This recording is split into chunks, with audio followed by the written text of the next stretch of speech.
Two person of mass 55 kg and 65 kg are respectively at the opposite end of the boat. The length of the boat is 3 meter and weight 100 kg. ठीक है, कहती हैं question नहीं है। Conservation of linear momentum नाम का topic है, उसको पढ़िए दोबारा से। ठीक, 55 kg मैन 65 kg वाले के साथ जाके बैठ जाता है। ठीक है, तो if the boat in still water the centre of mass of the system shifts by, centre of मास की शिफ्टिंग कितनी होगी निकालनी है। समझ गए? अब 3 पर्सन्स हो गए, एक ए हो गया, ए मतलब जिसका मास कितना है 55 kg, एक बी हो गया जिसका मास कितना हो गया बताइए 65 kg, और तीसरा है सी बोट खुद यानी 100 kg। समझ गए? अब ये बताइए सिस्टम पे लगने वाला जो एक्सटर्नल फोर्स है वो कितना है बताओ, 0 है, और सेंटर ऑफ मास की इनिशियल वेलोसिटी भी क्या है बताओ, 0 है। सही है, तो इसका मतलब सेंटर ऑफ मास का मोमेंटम कंजर्वेशन लगेगा, है ना। अब इसमें बहुत सारे इक्वेशन बताए थे हमने। एक तो मैंने बताया था कि अगर इनिशियल वेलोसिटी 0 होगा तो final velocity of centre of मास भी क्या हो जाएगा बताओ, 0। सही है, फाइनल वेलोसिटी अगर सेंटर ऑफ मास का 0 होगा तो किसी भी पॉइंट पे सेंटर ऑफ मास का नेट डिस्प्लेसमेंट भी क्या होगा बताओ, 0 होगा। सही है, तो हो गया ना हमारा आंसर। कुछ निकालने की जरूरत है इसमें नहीं है। सेंटर ऑफ मास का डिस्प्लेसमेंट क्या होगा, 0, क्योंकि सेंटर ऑफ मास की वेलोसिटी क्या है, 0। सेंटर ऑफ मास की वेलोसिटी 0 क्यों है, क्योंकि सेंटर ऑफ मास की इनिशियल वेलोसिटी क्या है, 0, as per linear momentum conservation. अरे बाबा, लीनियर मोमेंटम कंजर्वेशन को लिखते हैं ना, m1 into u1 plus m2 into u2 plus dot dot dot dot dot equal to कितना लिखते हैं, m1 into v1 plus m2 into v2 into dot dot dot dot. अगर दोनों तरफ मास ऑफ सिस्टम से डिवाइड कर दें तो ये लेफ्ट हैंड साइड वाली चीज़ क्या है, initial velocity of centre of मास है, और ये राइट हैंड वाली चीज़ क्या है, final velocity of centre of मास है। चूंकि initial velocity of centre of मास 0 है तो final velocity of centre of मास भी क्या होगी, 0 होगी। तो डिस्प्लेसमेंट ऑफ सेंटर ऑफ मास भी क्या होगा, 0 होगा। इस्तेमाल किसका हुआ है, कंजर्वेशन ऑफ लीनियर मोमेंट। ठीक है, एक साथ इनको डिस्पैच करूंगा, सेव करता जा रहा हूँ। ठीक है, सेकंड क्वेश्चन पढ़िए। 2 particles which are initially at rest move towards each other under the action of their internal attraction। फिर से वही आ गया, इंटरनल अट्रैक्शन है तो एक्सटर्नल फोर्स कितना हो गया बताइए, एक्सटर्नल फोर्स लगेगा नहीं सिस्टम के ऊपर, हाँ है ना। दोनों रेस्ट में है तो सेंटर ऑफ मास की इनिशियल वेलोसिटी भी क्या होगी बताइए, वो भी 0 होगा। तो सेंटर ऑफ मास का फाइनल वेलोसिटी भी किसी समय क्या होगा, 0 होगा। एक ही फंडे पे देखिए लगातार क्वेश्चन आए जा रहे हैं, आ जा रहे हैं, हम देख नहीं रहे। हम है कि देखने को तैयार ही नहीं है बिल्कुल, कि ना हम तो नहीं देखेंगे इसको। अब आ जाइए, ये तो 9th वाले को दिए थे, 11th वाले को टेस्ट में भी दिया था क्वेश्चन। एक 50 kg का आदमी खड़ा है, कहाँ खड़ा है, ग्रेविटी फ्री हॉल में खड़ा है। ठीक, उसके बाद ग्रेविटी फ्री है, mg भी कुछ नहीं है इसमें, और 0.5 kg का स्टोन डाउनवर्ड फेंकता है 2 मीटर पर सेकेंड। तो ये बताइए ग्रेविटी फ्री हॉल है तो एक्सटर्नल फोर्स यहाँ भी 0 हो गया है, और initial velocity of centre of मास 0 है ना, या इनिशियल मोमेंटम कह लो 0 है सिस्टम। तो इसका मतलब फाइनल मोमेंटम भी क्या होना चाहिए। अब आदमी ने जो स्टोन फेंका है उसकी स्पीड कितनी है, इनिशियल मोमेंटम 0 किया, फाइनल मोमेंटम में 0.5 kg के स्टोन का मास है 2 मीटर पर सेकंड, किधर, नीचे की तरफ, नीचे को नेगेटिव लेते हैं। तो आदमी का मास कितना बचा, क्या ये आदमी का मास स्टोन के साथ है कि स्टोन के अलग है, अलग ही मान के चलते, ठीक है। तो आदमी का 50 kg का मास का वेलोसिटी कितना होगा, v होगा। सही है, तो v कितना आ गया यहाँ से निकालिए, v का आ जाएगा यहाँ से 1/50। आदमी 1/50 मीटर पर सेकंड की स्पीड से ऊपर जाएगा। तो जब स्टोन नीचे पहुँचा तो आदमी का हाइट कितना है ये निकालना है। तो स्टोन को नीचे पहुँचने में कितना टाइम लगेगा पहले बताओ जल्दी से। यहाँ से 10 मीटर आना है स्टोन को, स्टोन की वेलोसिटी कितनी है बताओ, 2 मीटर पर सेकंड। तो टाइम कितना लग जाएगा स्टोन को पहुंचने में बताओ, 10 मीटर उसको नीचे आना। थोड़ा सामने आके बैठो यार, इतना दूर से कैसे दिखाई देगा तुमको। हाँ, 10 मीटर स्टोन को आना नीचे है, सही है। और वेलोसिटी 2 है, वेलोसिटी 2 है, सही है। हाँ ut, तो कितना आ जाएगा, टाइम कितना आ जाएगा बताइए। वेलोसिटी 2 है तो 5 सेकंड आ जाएगा ना, 5 सेकंड में डिस्प्लेसमेंट ऑफ मैन ऊपर कितना चला जाएगा बताइए, what is the displacement of man? The velocity 1/50। अरे बोलिए, आदमी की वेलोसिटी कितनी आई है? कहाँ सो रहे हो तुम लोग, दिखाई दे रहा है कुछ? आदमी की वेलोसिटी कितनी आई है? 1/50 को किससे मल्टीप्लाई करेंगे? 5 सेकंड से। सही है, 5 सेकंड से मल्टीप्लाई किया, रुक जाओ, तो कितना आ गया बताओ? ये आ गया 0.1 मीटर। तो जितना टाइम में स्टोन पहुंचेगा जमीन पे उतना टाइम में आदमी कितना पहुंच जाएगा? 0.1 मीटर चला जाएगा ऊपर। पहले से कितना हाइट पे था? 10। तो नया हाइट कितना हो जाएगा? 10.1 मीटर। अब बताइए, conservation of linear momentum topic पढ़िएगा? पढ़िएगा ना?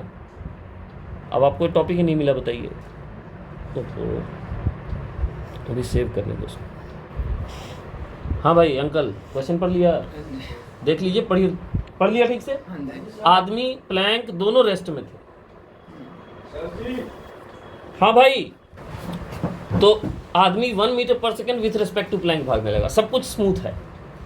तो जैसे ही आदमी चलने की कोशिश करेगा आगे की तरफ, तो एक प्लैंक को पीछे पुश करेगा तो प्लैंक पीछे जाएगा। आदमी और प्लैंक के बीच में सफिशिएंट फ्रिक्शन, ठीक है? तो हम सिस्टम किसको ले रहे हैं? आदमी को ले रहे हैं, प्लैंक को ले रहे हैं, M1 M2। What is the external force on the system? 0. What is the initial momentum of the system? 0. So what should be the final momentum of the system? 0. M1 V1 plus M2 V2 0 होती है। अब यहाँ पे एक twist आ गया। आदमी का मास है 80, आदमी की वेलोसिटी आपको लगता है 1i है, 1i कैप नहीं, 1i कैप नहीं है। जब आदमी चल रहा है तो प्लैंक की वेलोसिटी उस समय मान लीजिए V2 है, आदमी की प्लैंक के रिस्पेक्ट में 1i है। सो ये काम आपको अलग से करना पड़ेगा। ये 1 + V2 velocity of man with respect to plank दिया है 1i, यानी कंजर्वेशन ऑफ लीनियर मोमेंटम में जो वेलोसिटी ऑफ मैन आप पुट करेंगे वो वेलोसिटी कितनी होगी बताइए? Vm है वो। उसको निकालने के लिए आपको प्लैंक की वेलोसिटी वेक्टर आदमी के 1i कैप में क्या करना पड़ेगा? ऐड करना पड़ेगा। ये जो वेलोसिटी आ रही है, इस वेलोसिटी को आप पुट करेंगे Vm = 1i + Vp वाला जो वेलोसिटी है ना, एक सेकेंड, हाँ, ये जो वेलोसिटी, अरे चल क्यों नहीं रहा है? अच्छा, ये वेलोसिटी आप पुट करेंगे आदमी की वेलोसिटी। यहीं आप गलती करेंगे, मैं सर रिलेटिव वेलोसिटी नहीं डालते हैं सर। वही मैंने भी कहा। तो फिर आपने पढ़ा नहीं, इसका मतलब टॉपिक ठीक से। अभी आप लोग पता चलेगा आप लोगों ने पढ़ा क्या और पढ़ा क्या, मतलब मैंने क्या बोला पढ़ने के लिए, आपने क्या पढ़ा, वो डिफरेंस भी पता चलेगा। ठीक है, ठीक। अब इसको आप यहाँ डालेंगे, इसकी वेलोसिटी V2 रहने दीजिए, प्लैंक की 320 V2, और इसमें भी V2 था, 80 के साथ भी V2 आ गया ना यहाँ पे, लाल रंग से लिखने दीजिए, ये देखिए। अब आप इससे V2 निकाल लीजिए। V2 माने किसका वेलोसिटी? प्लैंक का वेलोसिटी इतना आ गया, ठीक। इसको आप यहाँ पुट कीजिए, ये क्या है? Velocity of man with respect to ground. जब इसमें Vp की वैल्यू डलेगी तो अब ये आएगा 0.8 मीटर पर सेकंड, ये ग्राउंड के रिस्पेक्ट में 0.8 मीटर पर सेकंड आएगा, तो डिस्प्लेसमेंट 3.2 मीटर होगा। अब बोलिए आपका डाउट एड्रेस हुआ कि नहीं हुआ? हो गया पक्का? कोई दिक्कत? आपको समझ में आ गया? ये ऐसे क्वेश्चन देखिए, आप पूछ रहे थे ना कहाँ मिलेंगे, ये देखिए एक और मिल गया ऐसा क्वेश्चन। तो 4 सेकंड से तो मल्टीप्लाई करना पड़ेगा। हाँ किया ना मल्टीप्लाई लास्ट में, ये तो किया है, ये किया है। अब ऐसा ही क्वेश्चन देखिए, ये आपको दिया करने के लिए, सब बेसिक वाले क्वेश्चन सारे सॉल्व किए हैं वीडियो में, वीडियो हाईली रिकमेंडेड, ठीक है। But before doing the question do the theory first, ठीक है। और कुछ क्वेश्चन बोर्ड पिक में होंगे, एनएलएम में अच्छे क्वेश्चन, जितने क्वेश्चन इसके डले हुए मैंने एनएलएम में डाले हुए बोर्ड पिक। क्या? हाँ बहनों भाइयों बहनों, देखिए क्वेश्चन और देखिए। If the centre of mass of the 3 particles this be at a point this, चौथा पार्टिकल 40 का कहाँ रखे, कंबाइंड सेंटर ऑफ मास यहाँ आ जाए, मतलब हद ही हो गया भाई साहब। ये बताओ m1 × x1 plus m2 × x2 plus m3 × x3 plus m4 × x4 divided by total mass, यानी m1 plus m2 plus m3 plus m4, वो भी लिख देता हूँ भाई साहब। अरे नहीं, फिर राम प्रसाद बोलेगा कि ना पूरा नहीं बताया, इसको हम लिख सकते हैं XCM। अब बताओ राम प्रसाद कि m1 कितना है? 10 सही है। एक काम करो, इस m1 m2 m3 को एक पार्टिकल मान लो, इसको छोड़ दो। m1 m2 m3 को एक पार्टिकल मान लो, तो अगर m1 m2 m3 को मिला के एक पार्टिकल मान ले और उसको हम कहें M123 या जो भी कहना है तुमको, क्या उसका मास 60 किलो हो गया?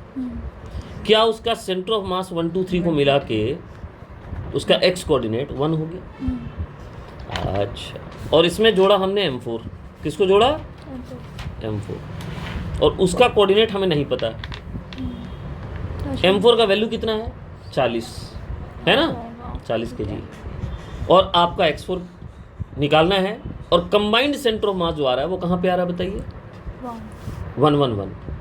तो अब हम XCM लिखेंगे और इधर लिखेंगे M123 into X123 plus M4 X4 by M123 plus M4। कुछ समझ में आ रहा है क्या बक रहा हूँ मैं? ठीक है। अब XCM की वैल्यू कितनी हो गई बताओ? XCM की वैल्यू हो गई 1, सही है? एक्स किसकी CM? Combined centre of mass combined centre of मास। और M123 की मिला के वैल्यू कितनी हो गई? 60, 60, हाँ, और उसका x कोऑर्डिनेट कितना हो गया? 1। क्या बात है। और M4 का वैल्यू हो गया 40, उसका पता नहीं x क्या है, हमें नहीं पता, डिवाइडेड बाई टोटल मास हो गया 60 और 40 100। तो यहाँ से उत्तर आएगा x का 140 आ जाएगा। नहीं जी, एक आएगा, क्या बोल रहे हैं? एक आएगा, कुछ भी बोल रहे हैं। एक आएगा। एक आएगा। देखिए, एक स्क्वायर है, ठीक, इसको आप 4 चतुर्थांश में बांट दीजिए, समझ रहे हैं बात? इसमें से एक चतुर्थांश को आप काट के निकाल देती हैं। अब कौन सा काट के निकालती हैं वो आप सोच लीजिए, हमें नहीं सोचना है, ठीक है? तो कहता है कि find the position of the centre of mass of the remaining from the geometrical centre, ठीक है? रिमेनिंग का निकालना है। अब इसमें एक्स वाई कैसे माने आप सोचिए, हमने बोला था ना centre of mass line of symmetry पे लाई करेगा। ये बताइए काटने के बाद लाइन ऑफ सिमेट्री कौन सी है? ड्रॉ करके दिखाइए लाल रंग से। चलिए, इसको पीस को निकालने के बाद सिमेट्री होगी। रुक जा रुक जा रुक अच्छा, जा, इस पीस को निकाल देते तब तक इसको सोचने दे रामलाल को। रामलाल सोच, और मेरे को बता, इसको मैंने काट के निकाल लिया, ये हिस्सा, ये जो डैश किया मैंने काट के निकाल लिया। अब तू मेरे को बता कि लाइन ऑफ सिमेट्री कौन सी है? उसी पे सेंटर ऑफ मास लाई करेगा, तो केवल उसी को एक्स एक्सिस मानने का फायदा। बोल, नहीं बताएगी तो क्वेश्चन नहीं बनाऊंगा। नहीं, रामलाल बोलेगा। बता रही हूँ। हाँ बताओ, कोई बात नहीं, आ जाएगा। वाई एक्सिस है क्या? नहीं, वाई और x axis.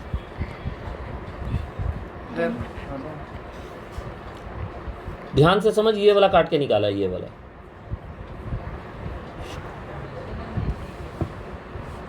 Line of symmetry वो होता है जिसके अबाउट फोल्ड करने पे दोनों पार्ट्स एक दूसरे को ओवरलैप करते हैं। लाइन ऑफ सिमेट्री नहीं समझ में आ रहा है? देखिए, अच्छा, ठीक है। अब कॉमन सेंस कहाँ से लाऊं मैं? हाँ, डायगोनल की वजह से। ठीक है, ठीक है। ये है लाइन ऑफ सिमेट्री, तो इसी को एक्स एक्सिस मानने में फायदा है। अब पहले तुम्हारा सेंटर ऑफ मास कंबाइंड यहाँ था, ये जो बचा हुआ मास है ये तुम्हारा M2 हो गया, इसका सेंटर ऑफ मास तुमको चाहिए। ये जो लाल वाला है ये क्या हो गया? M2, और जो निकाल के फेंक दिया वो क्या हो गया? M1। समझ में आ रही है बात?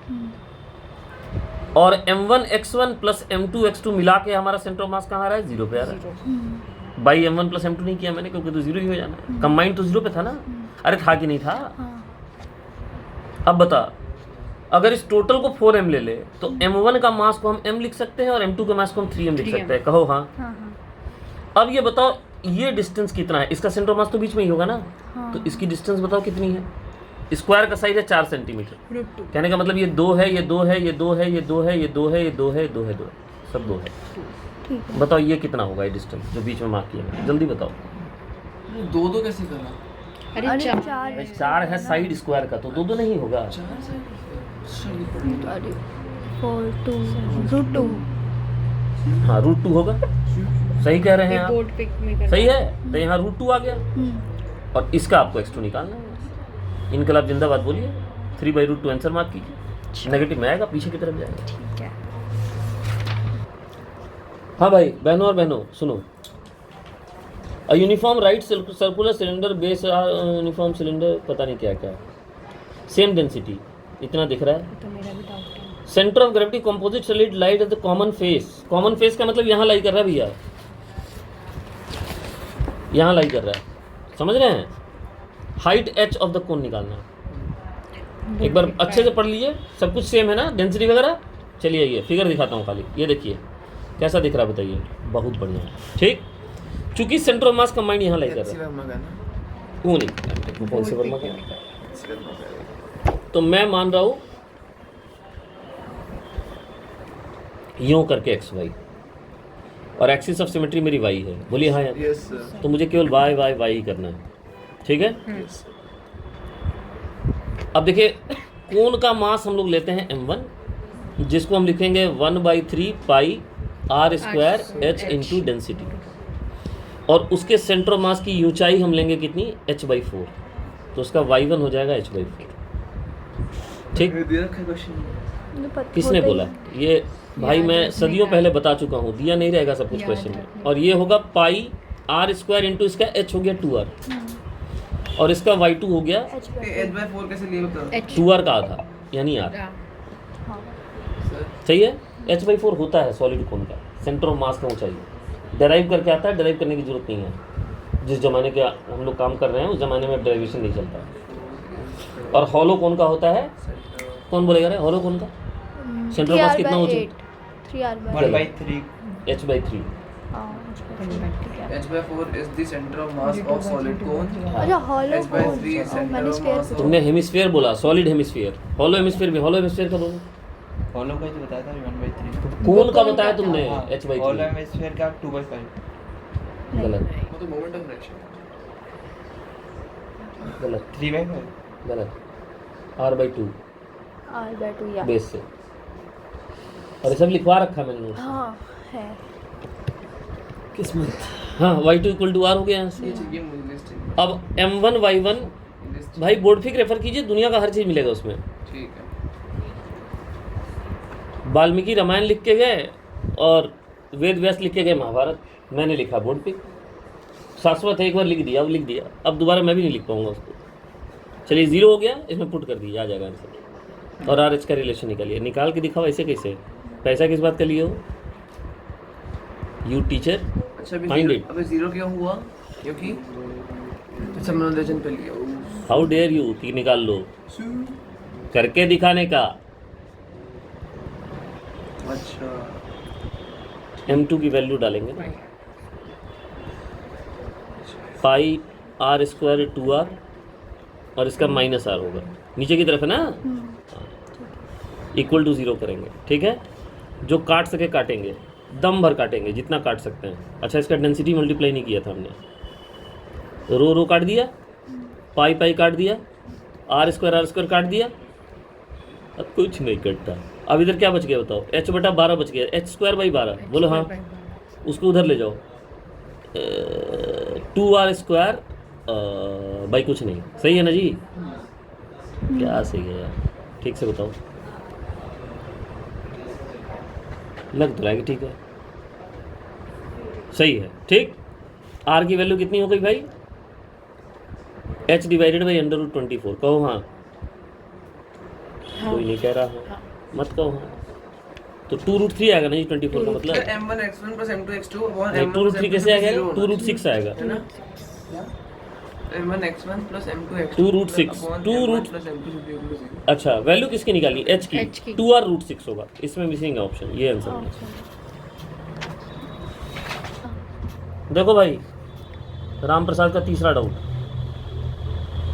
फिर अगला मेरा प्लीज एंगल ऑफ फ्रिक्शन दे दो, सर मेरा भी तो तुम लोग घुस नहीं रहे हो ना बीच में, मैंने पहले ही बोला था राम प्रसाद मौका नहीं देगा। मैंने बुकिंग करके रखी, देखो ये x एक्सिस है, ये y एक्सिस है, ठीक, ये जो निकाला है ये m1 है, जो बच गया है वो m2 है, समझ गया।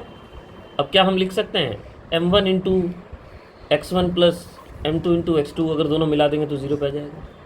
अब पहले हम m1 का वैल्यू लिखने वाले हैं, तो हम लिखेंगे सिग्मा इंटू उसका एरिया, एरिया हम लिखेंगे 2², कहो हाँ।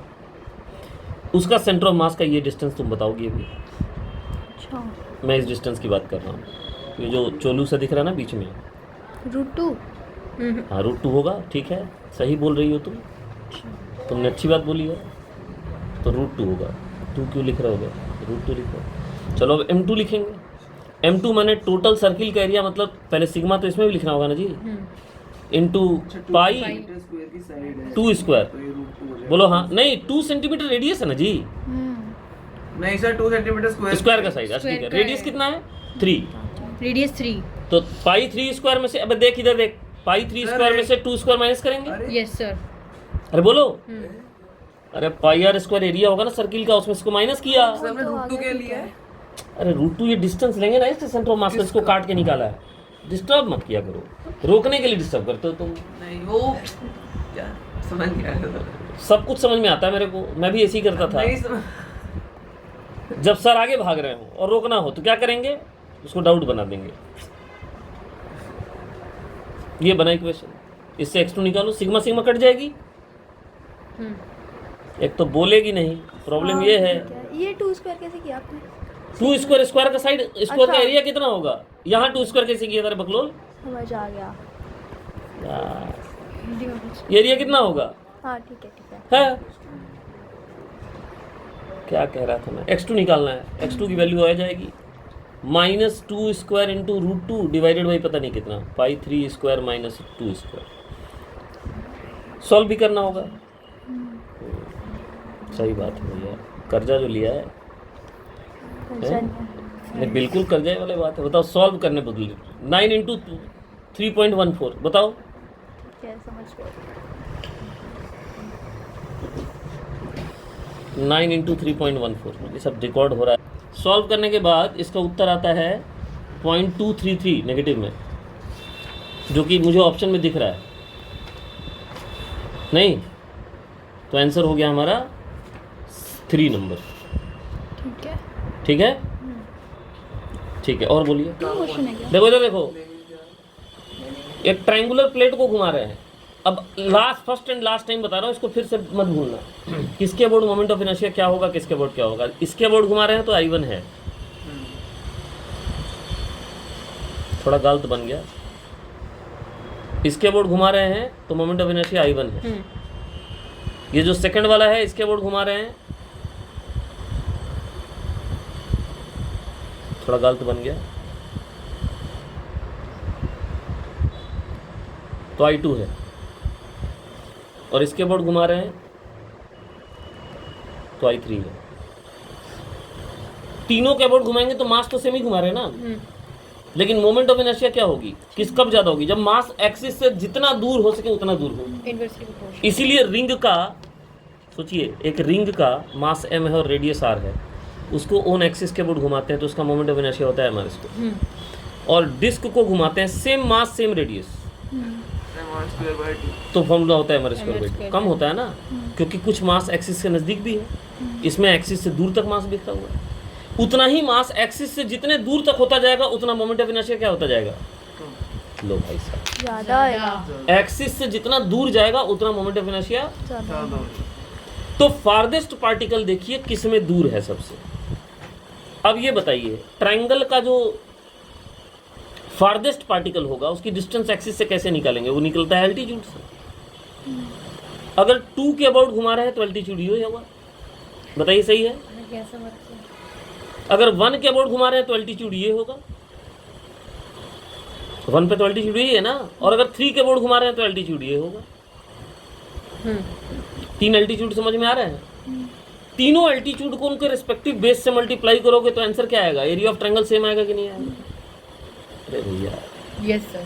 अरे क्या यस है, नहीं सर, क्या कैसे गलती पता है। देखो ध्यान सुनो, एरिया ऑफ ट्रायंगल को क्या लिख सकते हैं बताओ। या तो लिखेंगे हाफ इंटू ए बी के लिए एल्टीट्यूड कौन होगा, BC। बीसी। इसी को लिख सकते हैं हाफ इंटू AC इंटू उसके लिए एल्टीट्यूड होगा BP। इसी को लिख सकते हैं हाफ इंटू BC इंटू उसके लिए एल्टीट्यूड होगा AB, है ना। तीनों सेम ट्रायंगल को दिखला रहे हैं, सेम एरिया को दिखला रहे हैं। तो जो बेस सबसे बड़ा होगा उसका एल्टीट्यूड सबसे छोटा होगा। बताओ सबसे छोटा एल्टीट्यूड कौन सा हो गया, BP। तो सबसे क्लोजेस्ट जो हो गया जो सबसे दूर वाला पार्टिकल सबसे नजदीक किस में, बताओ सबसे कम दूरी तक मास का डिस्ट्रीब्यूशन किस में हुआ है बताओ, जब आप एक्सिस 2 के ऊपर घुमा रहे हैं। हाँ। क्योंकि इसमें इसका फारदेस्ट पार्टिकल जो है वो बी तक जा रहा है खाली, है ना। उसके बाद सबसे छोटी साइड कौन सी है, बीसी, तो उसका एल्टीट्यूड सबसे बड़ा होगा ए बी। इसमें आपका फारदेस्ट पार्टिकल सबसे दूर तक गया हुआ है, इसमें आपका फारदेस्ट पार्टिकल बहुत कम दूर तक गया हुआ है।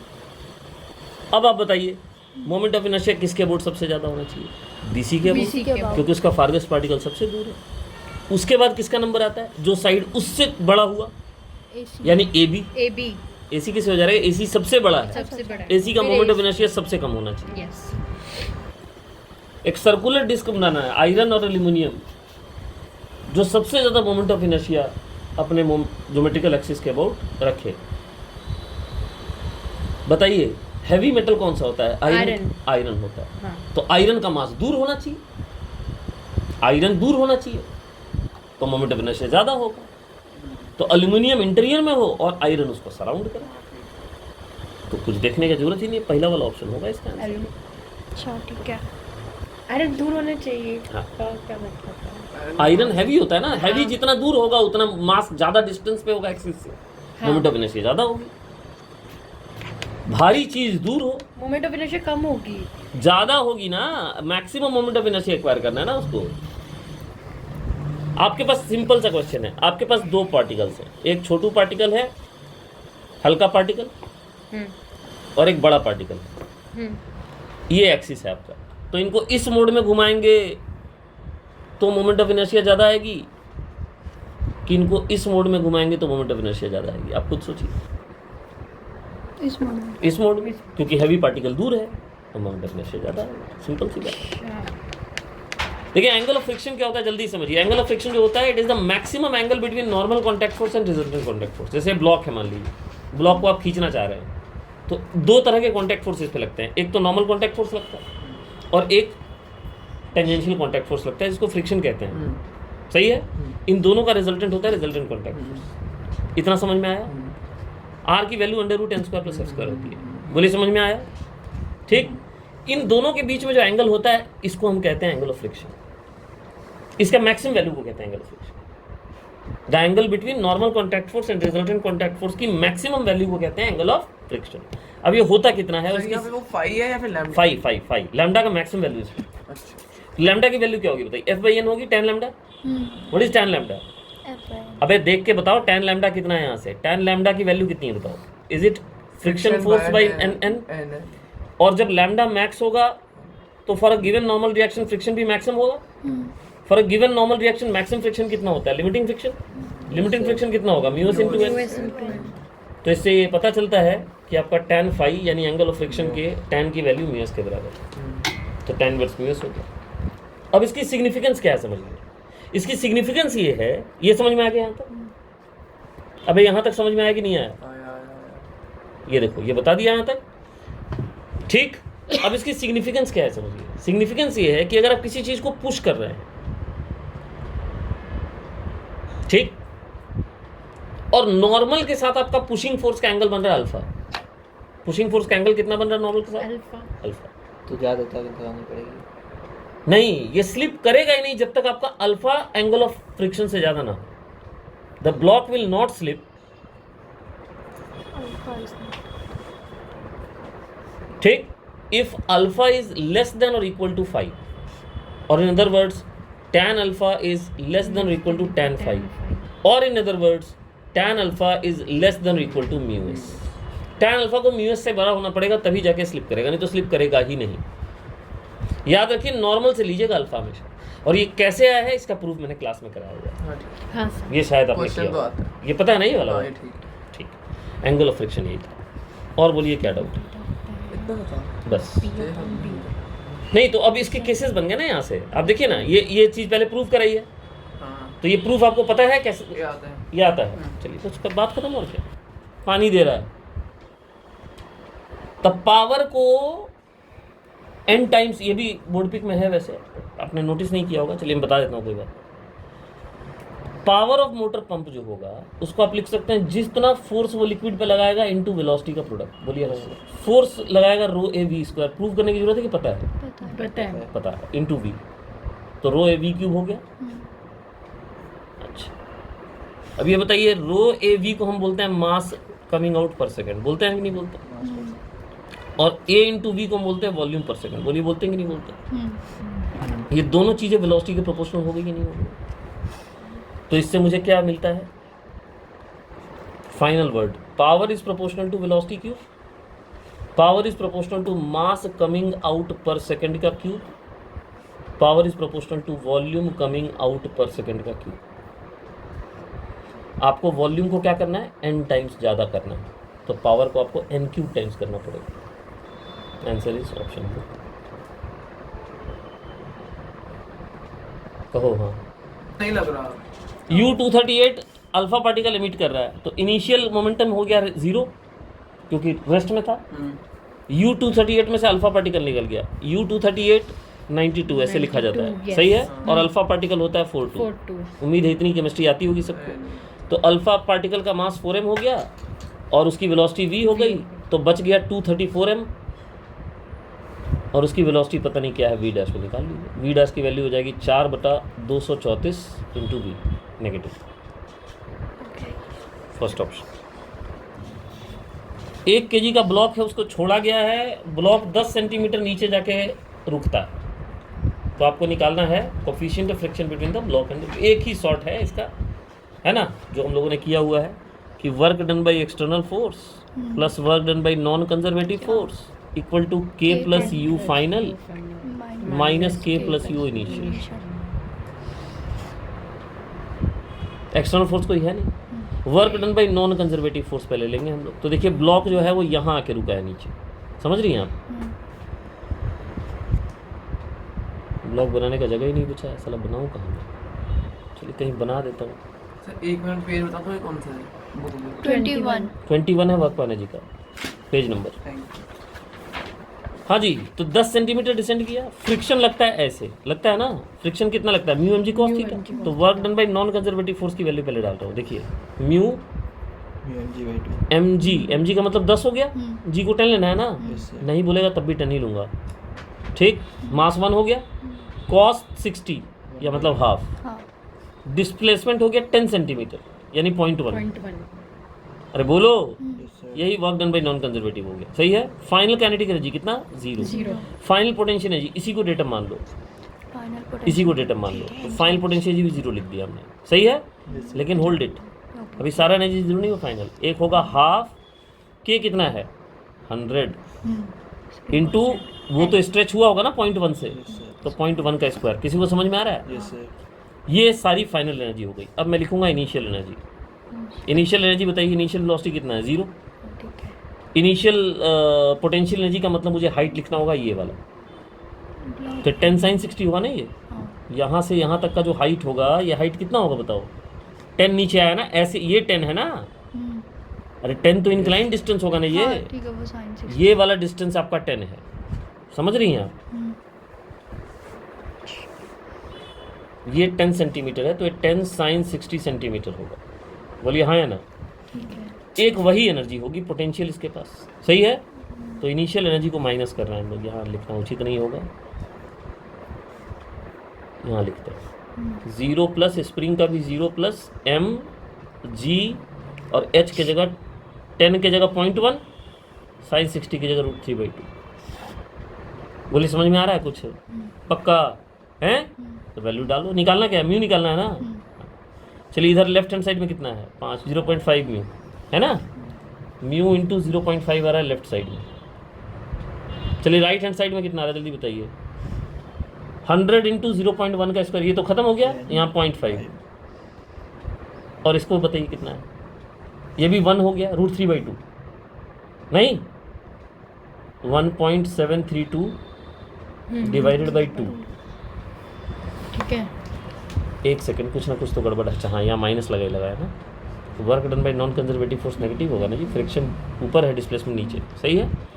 तो यहाँ से आपका आंसर आएगा, कितना आएगा म्यू का वैल्यू बताइए? ये हो गया पॉइंट कितना है ये? 0.37 माइनस 0.37 डिवाइडेड बाई 0.5, ये म्यू का value 0.7 5 7 35 0.7, third option. 10th 10th। Sir ने -0.5 से डिवाइड आंसर करा। अलग आ हाँ रहा वो है। ठीक है, वो सही है, कैलकुलेशन खुद से कर लेना। A block of 30 kg is being brought down with a chain. The block was 40 meter per second, dropping in 2 meter. Work done by the chain in the process. ठीक है, work done equal to chain वाले को। kinetic final plus potential final minus kinetic initial plus potential initial। सही है, यही निकालना है हमें। फाइनल काइनेटिक है हाफ 30 इंटू 0.4 का स्क्वायर, बोले सही है। फाइनल पोटेंशियल उसी पॉइंट को हम लोग मान लेते हैं डेटम जहाँ फाइनल नीचे आया, तो पोटेंशियल जीरो हो जाएगा। इनिशियल काइनेटिक जीरो था और इनिशियल पोटेंशियल उतने हाइट पे होगा, तो लिखेंगे एम जी और हाइट लिखेंगे कितना, 2 मीटर ना। अरे भैया समझ रहे हो कुछ ना, इसको हमने डेटम माना है। ये हाइट 2 मीटर है, यहाँ पे आके इसके पास वेलोसिटी आ गई है, यहाँ पे इनिशियल वेलोसिटी 0 थी। सही है, निकाल लो कितना आ गया, तो डाउट होना नहीं चाहिए था। मेरा 597.6 रुको भैया, 0.16 इंटू 30 16 3 48 4.8 2.4 माइनस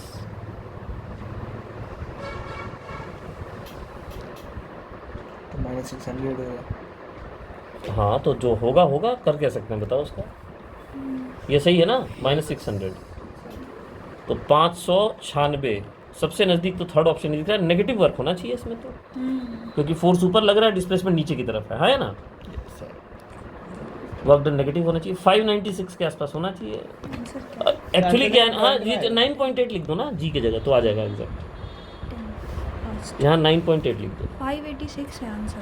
हाँ अभी अभी आ जाएगा बेटा, रुक जाओ। 2.4 यहाँ सही है ना, 16 या 48 का था 2. ठीक है। हाँ ये करो, 98 इंटू 6 कितना होता है, 98 इंटू 6 6 चुके 6 48 6 9 54 58 588 -2.4 -586 पॉइंट समथिंग, ठीक है। -9.8 लिख। ठीक है, ये आंसर होगा। वैसे ठीक है, डाउट है, जेन्युइन डाउट है, ऐसी बात नहीं है। ये बताइए, पानी के अंदर जी का वैल्यू पढ़ाया मैंने आपको, 1 minus density of liquid by density of solid. बताइए पढ़ाया क्या है यस सर। जी इफेक्टिव फ्लूइड के अंदर? 1 माइनस याद नहीं है तो कुछ कर ही नहीं सकते ना, आगे पढ़ाते जाओ पीछे भूलते जाओ। Yes sir. अगर बायोएंसी पढ़ाया होगा तो ये जरूर पढ़ा होगा। Buoyancy, yes, buoyancy sir. में पढ़ाया था कि बायोएंसी का इफेक्ट होता है, यस ठीक है। सर। तो अब नहीं याद होगा तो कुछ नहीं, वर्क डन निकालना, ऊपर लाना है। नॉर्मल कंडीशन में आपका वर्क डन कितना होता था, mgh होता था, इसमें आपका वर्क डन होगा mg इफेक्टिव। बस इतना ही है और कुछ नहीं है। बायोएंसी वाला टॉपिक वो एक क्वेश्चन पढ़िए, करवाया था, उसका भी बहुत अच्छे से मोशन आया। मंडी में भी कराया है, लॉज ऑफ मोशन में भी कराया है, उसको उठा के देखिए। सब कुछ तो रिकॉर्ड करके दे रहा हूँ इसीलिए कि बार बार देख सके। इस फैसिलिटी में भाई जो नहीं पढ़ पाया ज़िंदगी में, वो कभी नहीं पढ़ पाएगा, हम सही बता रहे हैं, ठीक है। तो ये देखिए, ये आपका कौन अपना सारा लेक्चर अपलोड करता है, ये कोई नहीं करता आज के डेट में। मैं तो इसलिए कर पा रहा हूँ कि मैं फेमस नहीं हूँ, जिस दिन मेरा घूमने लगेगा मैं खुद हटा लूँगा। mg into 1 minus density of liquid बताओ, रिलेटिव डेंसिटी ऑफ स्टोन।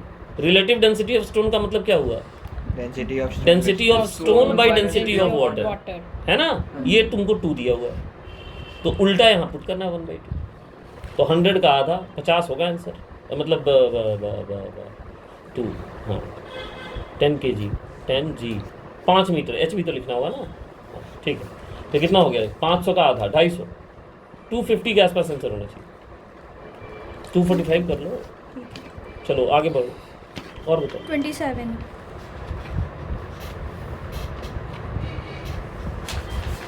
ये देखिए, a constant force is applied to keep the particle moving with uniform velocity, then the power required is. अब बताइए भाई साहब, ये डाउट है, बताइए क्या करें इसका। How can it be a doubt, dimensionally भी आएंगे तो एफ वी होगा आंसर। पावर का फॉर्मूला एफ वी होता है, एफ डॉट वी होता है, जिधर लेके जा रहा है उधर ही जा रहा है। तो क्या इसमें डाउट कैसे हो सकता है बताओ। फॉर्मूला पूछा है तुमसे, वो भी बचकंडा फॉर्मूला पूछा है, एफ वी कॉस थीटा भी देता तो मैं पावर तो इसका मतलब नहीं, इसका मतलब बेटा देखो, बिना पढ़े सवाल करने चलोगे ना, एक दिन इसी को डांट पड़ी थी हैं कि ये डाउट कैसे हुआ। मैंने कहा बिना क्वेश्चन का तैयारी किए आप जंग में कूदिएगा तो बन गया क्वेश्चन, फिर तो पढ़ा लिखा कुछ नहीं इसका मतलब आपने, तो क्वेश्चन नहीं बनेगा। मैंने पढ़ा रखा है इसका मतलब ये थोड़ी कि आपने पढ़ रखा है। आप तो यहाँ जाते हैं तो उसके बाद मेमोरी मिटा देते हैं पूरा, जिधर फोर्स है उधर वेलोसिटी, एफ वी आंसर हो गया। वैसे डायमेंशनली भी देख लीजिएगा तो यही आंसर आएगा। आगे बोलिए, मैं आपको दिखाऊंगी। पता नहीं क्यों यकीन नहीं हो रहा मेरे को। देखो जी एक्सेलरेशन टाइम ग्राफ बना हुआ है, काइनेटिक एनर्जी का ग्राफ बना। अच्छा क्वेश्चन है जी, देख लो श्याम देखो। यहाँ पे कौन सा पेज नंबर? अब यार पेज नंबर क्या बताऊँ, होम असाइनमेंट का 3rd क्वेश्चन है। पढ़ो पढ़ो। Acceleration versus time graph of a moving particle in straight line is shown. Kinetic energy का ग्राफ बनाना है, ठीक। मेरी बात ध्यान से सुनिएगा। फर्स्ट फेज में आपका एक्सेलरेशन क्या दिख रहा है बताइए? इंक्रीजिंग। टाइम के साथ इंक्रीज। काइनेटिक एनर्जी किसके साथ बनाना? टाइम के साथ। Time के बहुत साथ। बढ़िया बात है बेटा, बहुत बढ़िया बात बेटा, ठीक है। काइनेटिक एनर्जी मतलब वी स्क्वायर का ग्राफ बनाना है आपको, ठीक है। बेसिकली ऐसा समझिए, है ना? अच्छी बात, बढ़िया। वी का ग्राफ निकालो। अब ये बताइए फर्स्ट सेक्शन में आपका जो एक्सेलरेशन है, जिसको आप dv/dt लिख सकते हैं, मैं अभी बात कर रहा हूँ पहले चरण की। इसमें आपका एक्सेलरेशन t के प्रोपोर्शनल दिख रहा है कि नहीं दिख रहा है? दिख रहा है ना? अरे स्ट्रेट लाइन है ना जी। यस तो अगर आप v का इक्वेशन निकालिएगा तो t स्क्वायर के प्रोपोर्शनल आएगा। सही है? इसी में हंसने लगे सब लोग। चल सही है। ठीक है। अरे ये प्रोपोर्शनल नहीं है, स्ट्रेट हाँ। लाइन है तो t का प्रोपोर्शनल तो इंटीग्रेट करेंगे ले जाके तो t स्क्वायर नहीं आएगा। अच्छा ठीक है। अरे ठीक है। घंटा ठीक है। ओके। इस सेक्शन का अगर वीटी ग्राफ बनता तो ऐसा बनता, बोलो बनता कि नहीं बनता? ऐसा बनता। सेकंड केस में एक्सेलरेशन कांस्टेंट है, तो constant VT graph straight line होना चाहिए, तो इसका कैरी फॉरवर्ड ऐसे हो जाएगा फिर, हाँ या ना? और थर्ड सेक्शन में आप सोच लीजिए कि कैसा ग्राफ बनना चाहिए। तो उसका उल्टा बस। पैराबोलिक वो भी होगा क्योंकि टी स्क्वायर पे डिपेंड करेगा, लेकिन वो डिक्रीजिंग स्लोप का है, एक्सेलरेशन डिक्रीज कर रहा है ना जी। सही है? तो अब आप खुद ऑप्शन मार्क कर लीजिए। ये तो छतरी टाइप्स बनाएगा, छतरी टाइप्स नहीं बनेगा, ग्राफ ऐसा बनेगा अगर वी स्क्वायर की बात ऐसा करें। बनेगा। वी का ग्राफ ऐसा बनेगा, वी स्क्वायर का भी ग्राफ मोरलेस ऐसा ही बनेगा, ठीक है? ए है ना? तो ए आंसर होगा। हाँ ये समझे। चल लेकिन इसमें थोड़े से सांप है जिस दिखा रखे तो तो ये गलत है वो। गलत है ना? हाँ, लेकिन अब हमारे पास अगर यही चॉइस रहेगा तो हम किसको पकड़ेंगे? इसी को पकड़ेंगे। बीच में लीनियर होना चाहिए, है ना? तो ए भी कैसे? नहीं, तो ए भी कैसे है? बीच में लीनियर होना चाहिए। ये वाला है सेकंड। लेकिन सेकंड वाले में सेकंड वाला कन्वेक्स नहीं होना चाहिए। एक बार पढ़ लेता हूँ मैं, रुक जाओ फिर से देख लेते हैं। सर वो टाइम वी स्क्वायर का ग्राफ निकालना है। तो वी स्क्वायर भी निकालोगे तो उसी तरह से वेरी करेगा, ये सभी वेरी कर रहा है, मतलब नाम सेम नहीं होगा, है ना? लेकिन ग्राफ का ये जो होगा वो तो सेम ही बनेगा। हम वी स्क्वायर और टी का ग्राफ बना रहे हैं ना।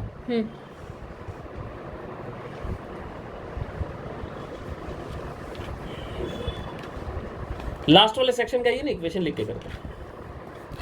फर्स्ट वाले सेक्शन में v is proportional to T square आया, तो v square proportional to T power 4 आ जाएगा, तो कंकेव ग्राफ ही बनेगा। टी पावर 4 का भी कंकेव ग्राफ बनता है। थर्ड वाले सेक्शन में इनिशियल वेलोसिटी मान लीजिए इस पॉइंट पे हमारी u है, समझ रहे हैं? ठीक। यहाँ आप अगर dv/dt लिखेंगे तो आप क्या लिखेंगे? एक्सेलरेशन आपका लीनियर है, और इस लाइन का इक्वेशन किस फॉर्म में होगा जी? इंटरसेक्ट फॉर्म में अगर लिखेंगे तो y minus Y. Sir minus V का स्क्वायर भी तो वी स्क्वायर ही होता है।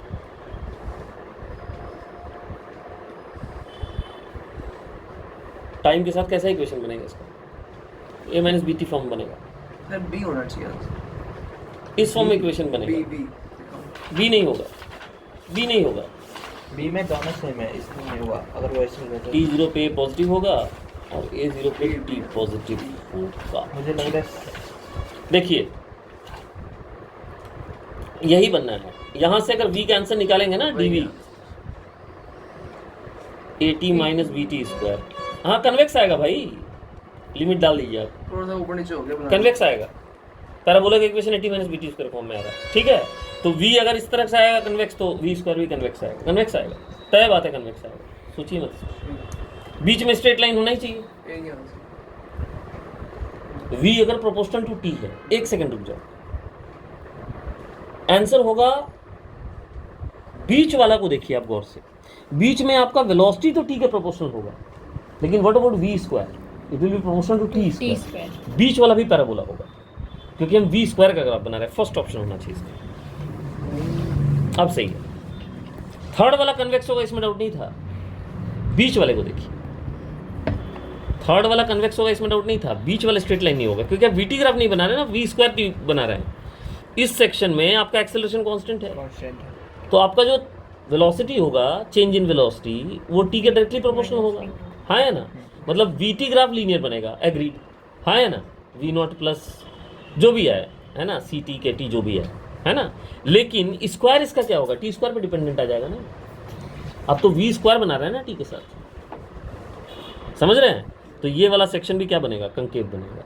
तो पहला कंकेव, दूसरा कंकेव, तीसरा कन्वेक्स। तो ग्राफ जो है वो मोस्ट रिजेंबलिंग ग्राफ इसका यही होगा। अब यही बात है कि इसने डिसकंटिन्यूटी थोड़ा बनाया हुआ, और डिसकंटिन्यूटी भी जस्टिफाइड है, क्योंकि यहाँ देखिए डिसकंटिन्यूस है ग्राफ, इस पॉइंट पे भी ग्राफ डिसकंटिन्यूस है, तो डिसकंटिन्यूटी भी जस्टिफाइड है, बिल्कुल चलेगा, ठीक चलेगा इसमें। सर जो हमने पीछे क्वेश्चन किया था, बोलो समझ में आ रहा है?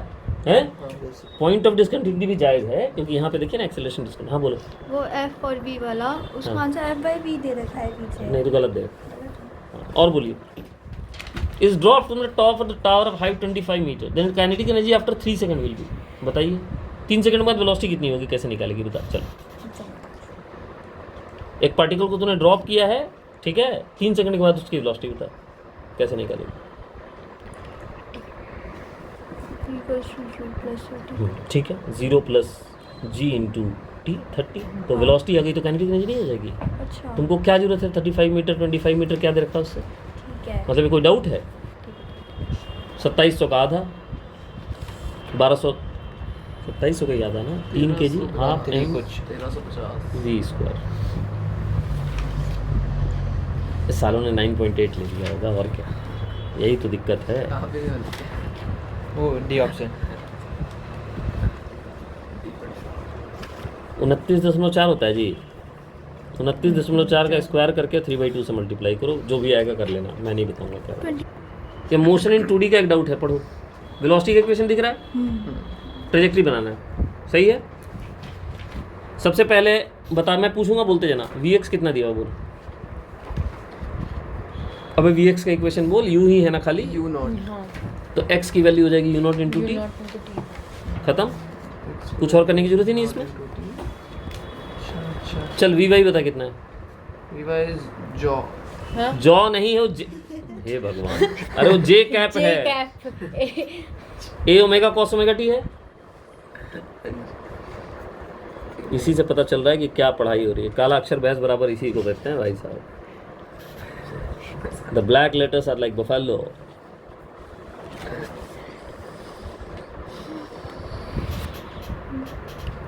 इंटीग्रेट करो, t इक्वल टू 0 पे क्या है वेलोसिटी, y का कोऑर्डिनेट, ओरिजिन चल रहा है ना, if the particle is at the origin at t is equal to 0, छोड़ दो रहने दो, देख लिया मैंने। इधर y आ गया, a और ओमेगा दोनों कांस्टेंट है, cos ओमेगा t का इंटीग्रेशन कितना होगा, sin ओमेगा t, भाई लिख ले, sin omega t divided by omega.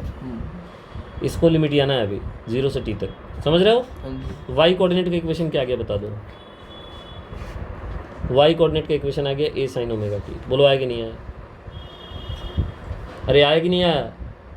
अब x और y दोनों का इक्वेशन आ चुका है, तुमको इक्वेशन ऑफ पाथ निकालना है, t को एलिमिनेट कर दो, गंगा जमुना मिलाते हैं। चलो y इक्वल टू कितना आ गया, a साइन ओमेगा t का वैल्यू यहाँ से क्या लिख सकते हैं, x by you not, x by you not, ये हो गया इक्वेशन ऑफ पाथ, सही है।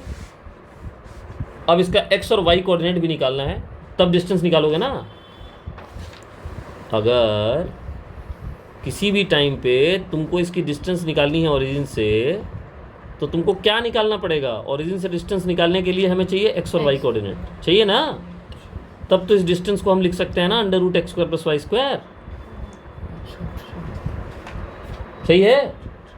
तो किसी भी टाइम कितना है 3π/2 ओमेगा, इस पे x कितना होगा बताओ, व्हाट इज x में डालो, 3π/2 ओमेगा टाइम हो गया, और वेलोसिटी u नॉट। अरे बोलो y कोऑर्डिनेट डालो यहाँ पे, अब इस हटा a sine omega by you not, और उस पे x की वैल्यू डालो या टाइम की वैल्यू डालो, जो करना होगा। मैंने इसमें डाला है इसीलिए सो 3 pi by 2 omega you not, सही है। ये देखो ओमेगा ओमेगा कट गई, यू नॉट कट गई, क्या बच गई बता। 3 पाई बाई 2 का साइन कितना होता है -1, तो यह माइनस ए आ गया। तो अब आपका आंसर आर का कितना आ जाएगा, √x² + y²। बताओ कितना, a² प्लस ये पूरा का होल स्क्वायर। 3 बोल के 2 लिख रहा हूँ, बताओ प्रोसेसिंग सही नहीं चल रही दिमाग में। 2 ओमेगा इंटू यू नॉट का होल स्क्वायर। देखो जी आंसर मिला कि नहीं मिला, देखो आंसर मिला कि नहीं मिला। देखो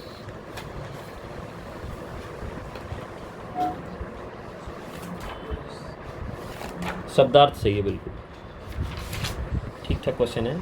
अ man holding a uniform rod of mass लेम fix slowly rod to be incline 30 degree to the horizontal. देखिए पहले रॉड ऐसे था, उसके बाद हॉरिजॉन्टल के साथ 30 डिग्री पे चला गया। रॉड का सेंटर ऑफ मास का ऊंचाई लेते हैं हमेशा पोटेंशियल लेने के लिए, समझ रहे हैं बात को।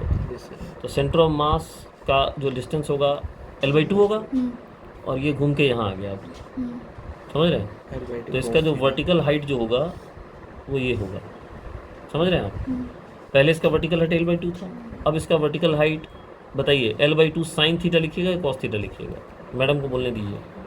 L/2 cos theta. Cos theta ही लिखेंगे, बिल्कुल सही है। L/2 कॉस थीटा होगा, यहाँ से ये एंगल बनेगा ना वर्टिकल से, कॉस थीटा होगा, सही है।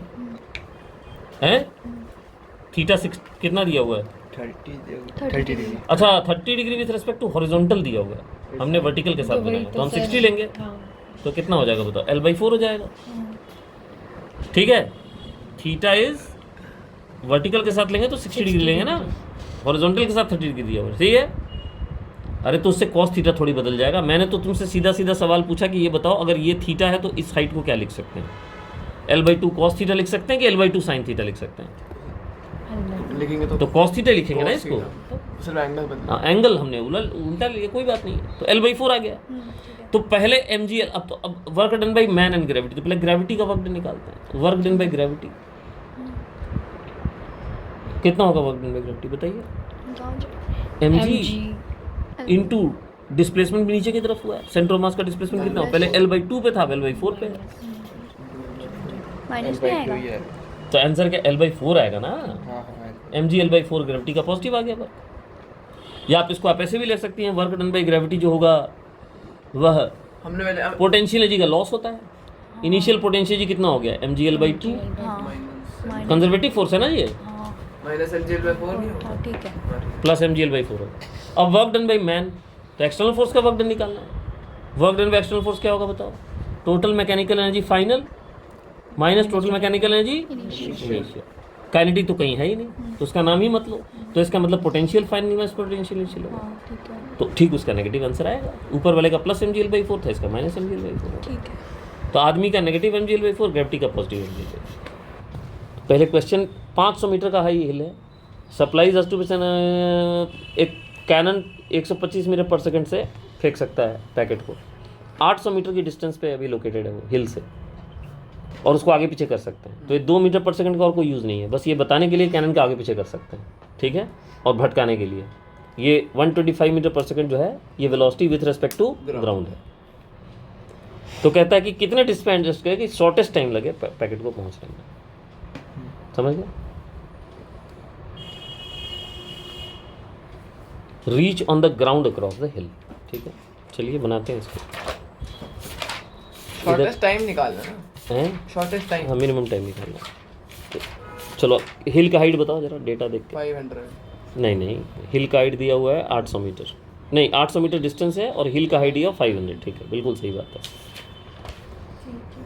अब ये जो बनाएंगे वैसे थोड़ी मैं बनाऊंगा, मैं अपने तरीके से बनाऊंगा।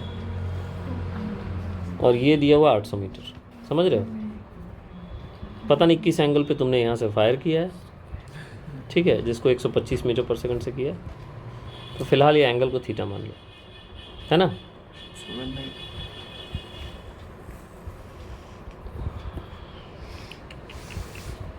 अच्छा इसके पार फेंकना है। ठीक, ये डिस्टेंस आपका, अच्छा ग्राउंड का भी डिस्टेंस दिया हुआ कुछ, ग्राउंड अक्रॉस द हिल, खाली बस इतना ही है ना, Yes. अक्रॉस पार करा देना। चलिए ठीक है। ओके ओके ओके, और कुछ तो मिसिंग नहीं है? नहीं, जी को 10 ले सकते। सर एक बात बताओ, हाँ बोल ना। हिल को पार कराकर उसके पार फेरना है। हाँ हाँ, बस इतना ही है, उसके लिए थीटा निकालना हो बस, अब ये और कुछ नहीं करना। और देखो जो हो जाएगा, चलिए ठीक है। तो आपको टाइम मिनिमम करना है, यही है ना? ठीक है, तो एच को हम इसको बराबर देंगे। तो इक्वेशन ऑफ पाथ यूज करिए पहले। तो y इक्वल टू 125। अच्छा, टाइम ऑफ फ्लाइट को क्या लिख सकते हैं? 2u u sine theta by g. सही है, 2u साइन थीटा बाई जी होगा। ठीक है, ठीक है, 2 मिनट सोचने दीजिए। ठीक है,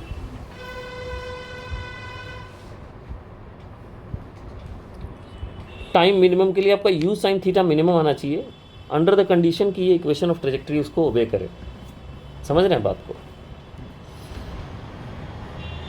ठीक है, तो वन अप्रोच ये है कि वो कह रहा है कि भाई एक बात बताओ, टाइम ऑफ फ्लाइट का फॉर्मूला क्या होता है? टाइम ऑफ फ्लाइट का फॉर्मूला होता है 2u/g। बोलो, होता है कि नहीं? Yes sir. और मैक्सिमम हाइट का फॉर्मूला क्या होता है बताओ? मैक्सिमम हाइट का फॉर्मूला होता है ui²/2g। बोलो हाँ या ना? Yes sir. ठीक है, अब मिनिमम हाइट जो तुमको किसी तरह से इस प्रोजेक्टाइल को क्रॉस करके जाना है वो है 500 मीटर। बोलो हाँ या ना? इसके लिए उसको वर्टिकल वेलोसिटी कितनी रखनी होगी? तो जी को 10 ले लेते हैं हम लोग। तो ये कितना आ गया बताओ? 5 दूनी 10, बताओ भाई ui² कितना आ रहा है? 100 आ गया यहाँ से, आ गया ना? जबकि उसका नेट वेलोसिटी कितना दिया हुआ? 125। तो उससे उसको ux मिल जाएगा। ux कितना मिलेगा बताओ? u² में से uy² को क्या करेंगे? माइनस। u² कितना है? 125। 125 का स्क्वायर माइनस uy²। अरे बोलो भाई, यस सर। तो कितना मिल गया? 125 प्लस 100, 125 माइनस 100। हाँ, तो 225 225 इंटू 25, 15 और 5 75, ux मिल गया। सही है? Yes sir. अब तुमको थीटा मिल जाएगा इससे। बताओ tan थीटा कितना आएगा इससे? ui/ux करके 100/75, 4/3। साला यहाँ तक हमारा सही है बिल्कुल, 53 डिग्री मिल रहा था हमको। हम टाइम ऑफ फ्लाइट के कैलकुलेशन में गड़बड़ कर रहे हैं खाली। देखिए, टाइम ऑफ फ्लाइट निकालिए अब आप। टाइम ऑफ फ्लाइट कितना होगा बताइए? 2u sine theta by g. 2u sine theta by g. अच्छा, हमारा आंसर सही आया, 20 सेकंड आया ना? हम सही थे, हम सही थे। उसको भी करके दिखाऊंगा अभी। ये आंसर सही आया ना हमारा? अभी देखिए वो कौन टाइम पूछ रहा है पता चल जाएगा। आप यहाँ से टाइम निकालिए, अब वही आंसर आएगा। 2u साइन थीटा कितना है? बाई 4/5 अपॉन जी। सही है? तो 5 नीचे आ जाएगा। 250 इंटू 25 से कटेगा, देखिए 20 आ रहा है। क्या बात कर रहे हैं सर, एकदम सही है। लेकिन 45 क्या दे रहा है? अब सुनिए, क्वेश्चन दोबारा पढ़िए। What is the shortest time in which a packet can reach on the ground across the hill? Cannon कहाँ सिचुएटेड है? 800 मीटर के डिस्टेंस पे। कैनन कहाँ सिचुएटेड है? 800 मीटर की डिस्टेंस पे। पहले उसको हिल के पास लाइएगा। अब आएगा 2 मीटर पर 2 मीटर पर सेकंड। ये रुक जाओ, ये 500 मीटर है। यस। सही है? पहले आपको ये रेंज निकालना होगा। यहाँ से यहाँ तक कैनन चला के लाए आप।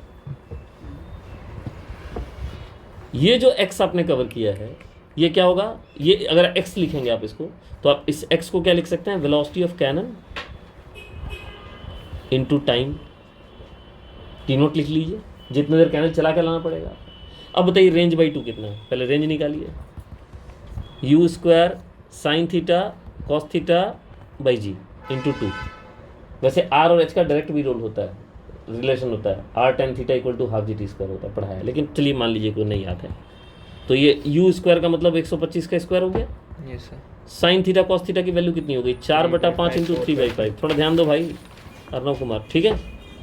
25 से कटेगा, यहाँ बचेगा 5। 5 दूना 10, 5 दूना 10 पूरा कट गया, ठीक है? 25 चूँकि 125 चूँकि 500, तो यह 1500। 1500 है तो r/2 कितना हो गया बेटा? 1500। 750 हो गया ना? 750। ये पैकेट तुम्हारा ऐसे गया, समझ रहे हो? अब बताओ ये चला के कितना लाना पड़ेगा? x कितना है? 500 मीटर। 50 अच्छा माइनस 750। वेलोसिटी ऑफ कैनन कितना है? 2। 2। T0 कितना आ गया बेटा? 25 सेकंड। 25 सेकंड। ये और 20 45 हो गया। 45 हो गया। हम गलत नहीं थे, हम सही थे, हम अधूरे थे बस। हम अधूरे थे, हमने तो क्वेश्चन नहीं पढ़ा था ठीक से। 20 सेकंड तो वही था, इतना ही आया था। जैसे ही मैंने देखा 10 थीटा में गलती हो नहीं सकता, इतना मेहनत से सॉल्व किया मैंने। लेकिन वो अप्रोच इसलिए गलत था। देखो, लेकिन बच्चा यार, मैं हमेशा कोशिश करता हूँ स्टूडेंट के पॉइंट ऑफ व्यू से जाने। ये जो तुम एडजस्टमेंट कर रहे हो हैं कि मैक्सिमम हाइट से होके ही जाएगा, इसी केस में मिनिमा बनेगा, ठीक है, ये बच्चे को तो नहीं पता है ना, वो तो जनरल कंडीशन लगा करेगा, वो इक्वेशन ऑफ ट्रेजेक्टरी बनता है उसका, उसी से tan थीटा जो आना है आ जाएगा उसका, क्योंकि उस पॉइंट से उसको क्रॉस होके जाना है, ठीक है। सर इतने बड़ों का tan इनवर्स sin इनवर्स कैसे निकलेगा? नहीं निकलेगा, इसीलिए तो ये मेथड है। पर ये मेथड स्ट्राइक नहीं करेगा। स्ट्राइक तो एडवांस है ना, स्ट्राइक करवाना होगा ना, प्रैक्टिस इट। दोनों चीज़ें आपके सामने।